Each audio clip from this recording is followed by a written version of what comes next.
Fat Mega Man, bad game balance. As hard as a Soj. Overseas version, Power Blade, main character, Schwarzenegger style. Gameplay improved. I want to try it. The overseas version was a big hit. There's Power Blade 2. Japanese version, Captain Saver. Loose cartridge costs tens of thousands of yen, too expensive. Opening it up. It says TAITO.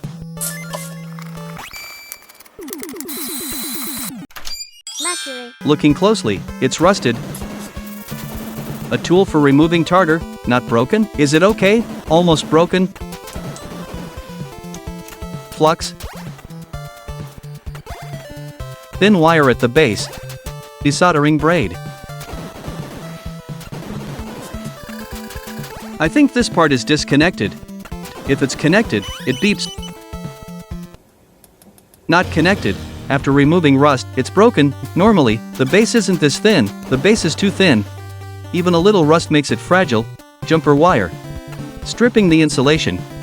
Using one strand from stranded wire, removed the rusted part. Scraped off solder resist, pre-tinned the area, applied flux. Zombie fluid. Curing with UV light. Soldering. Zombie fluid. Applying all over. One more time. Desoldering braid. Contact area of the terminal. Okay, Famicom slot connector pins. Only touches up to the middle, the upper part doesn't interfere. Oh, give more tea. This part is connected. Alright. Zombie fluid, to prevent rust from breaking it. Harden up.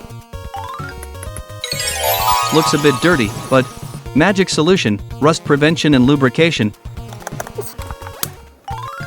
Coating with silicone spray.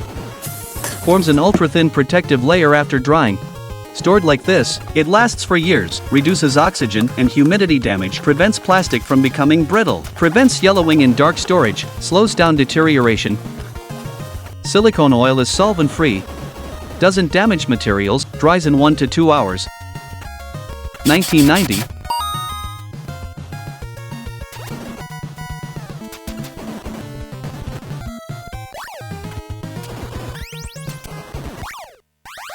Good job. Perfect body.